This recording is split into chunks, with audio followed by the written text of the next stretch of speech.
Please like and subscribe to Storytime Bravo for more powerful stories.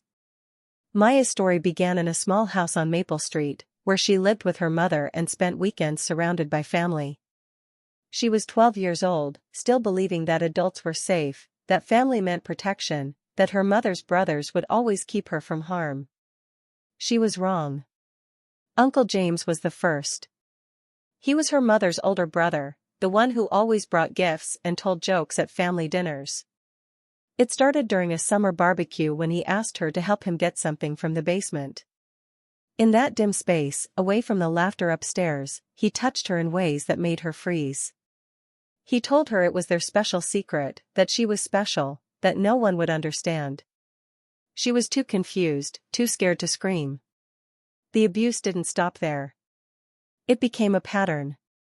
Every family gathering, every time her mother asked Uncle James to babysit, every moment they were alone, he would find ways to corner her, to put his hands where they didn't belong, to violate her innocence while the rest of the family ate dinner just one room away. Maya learned to disappear inside herself, to float somewhere above her body while terrible things happened below. Then Uncle Marcus, her mother's younger brother, discovered what James was doing. But instead of stopping it, instead of protecting his niece, he joined in. Now there were two of them, two men who should have been her guardians, two predators who stole pieces of her childhood that she could never get back. They took turns. They coordinated. They made sure she understood that telling would only make things worse. The abuse continued for 3 long years. 3 years of Maya learning to hate her own body, to fear being alone with any adult man, to flinch at casual touch. She stopped smiling in family photos. Her grades dropped. She stopped eating. Her mother noticed something was wrong but couldn't see what was right in front of her. Finally, at 15, Maya found the courage to speak. She told her mother everything, the basement, the bedrooms, the bathrooms at family gatherings, every violation, every threat, every time they'd stolen her sense of safety. She expected her mother to rage, to call the police, to protect her daughter the way she should have been protected all along. Instead, her mother's face went pale, then hard. "Don't say such things," she whispered. "Those are your uncles. They would never, you must be confused." Maya tried again, her voice stronger. She told her grandmother, hoping that someone, anyone would believe her. Her grandmother slapped her across the face. "Lying about family is a sin," she said. "You should be ashamed." She reported it to a school counselor who called Child Protective Services, but without her family's cooperation, without anyone willing to corroborate her story, the case went nowhere. Her uncles played their parts perfectly, shocked, hurt, concerned about their troubled niece who was clearly acting out. The family rallied around them, and Maya became the problem, the liar, the girl who was trying to destroy good men's reputations. So Maya learned to survive in the only way she knew how. She left home the day she turned 18, but the damage traveled with her.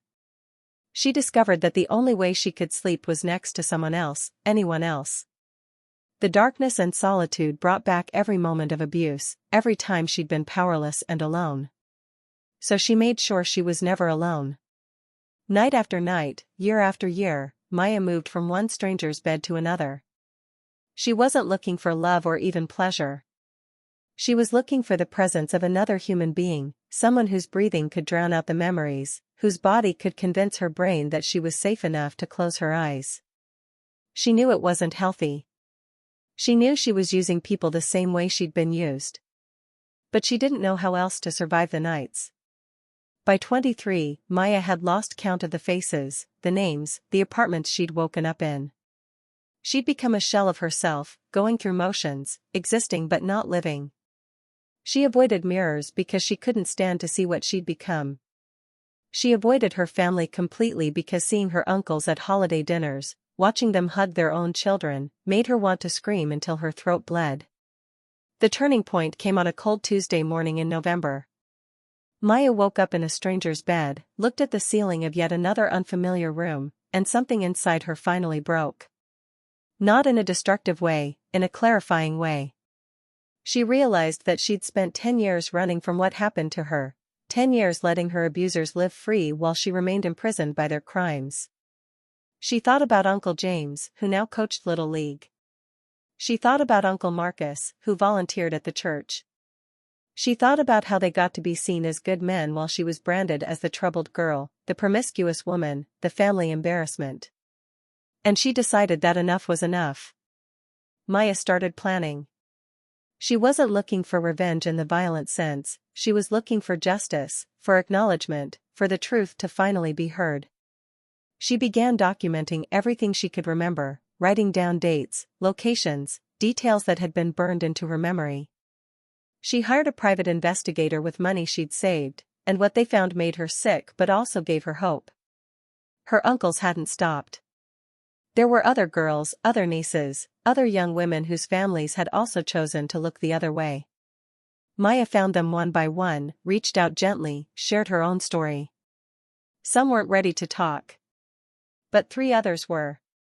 3 other survivors who'd been carrying the same burden of silence, the same shame that should never have been theirs.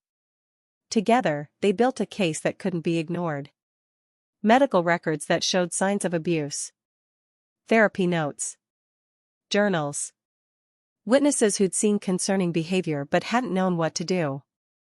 And most importantly, a pattern that proved these weren't isolated incidents but a system of predation that had gone unchecked for decades. Maya confronted Uncle James first. She walked into his insurance office on a Wednesday afternoon, closed the door behind her, and placed a folder on his desk. Inside were statements from 4 victims, records from the private investigator, and a recording device that was documenting every word.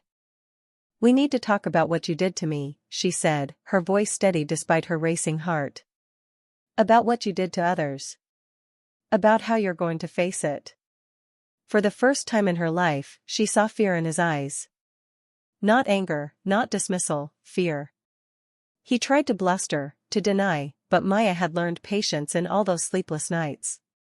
She laid out every piece of evidence, every corroborating statement, every fact that proved his guilt.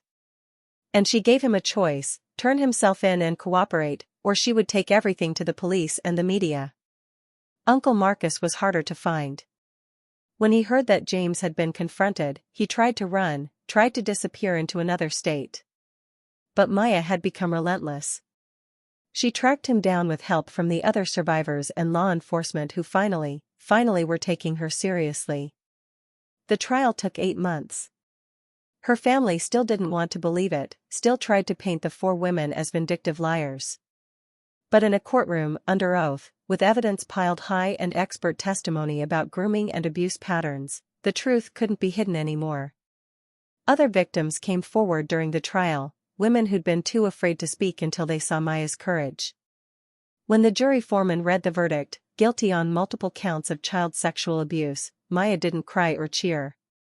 She sat perfectly still, feeling the weight of 12 years beginning to lift from her shoulders. Uncle James got 15 years. Uncle Marcus got 20.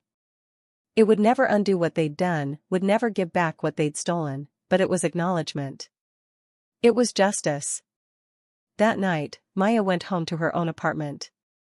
She'd been seeing a trauma therapist for months by then, working through the damage, learning that healing wasn't linear but was possible. She lay in her own bed, alone, and waited for the panic attack that usually came. Her heart raced. Her palms sweated. But then she thought about the verdict, about the 4 other women who'd found their voices, about the children who would be safe because predators had finally been stopped. And slowly, carefully, Maya closed her eyes and slept. It wasn't perfect. She still had nightmares. She still struggled with intimacy and trust. But she'd learned something crucial: she wasn't what had been done to her. She was what she'd survived. She was the girl who'd been silenced but found her voice. She was the woman who'd been broken but chose to heal. She was proof that even when the people who should protect you become the ones who hurt you, you can still find your way back to yourself.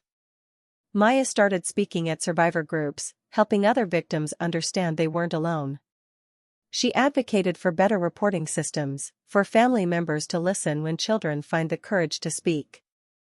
She built a life that wasn't defined by what her uncles had stolen but by what she'd reclaimed: her voice, her power, her right to exist without shame. The journey wasn't over. Healing never really is. But Maya had learned to sleep again, to trust again, to believe that she deserved better than the survival mode she'd been living in. And that was everything. Thank you for listening to Maya's story of survival and justice. What are your thoughts on her journey? How can we better protect children and believe survivors? Share your reflections in the comments below, and don't forget to like and subscribe to Storytime Bravo for more stories that need to be heard.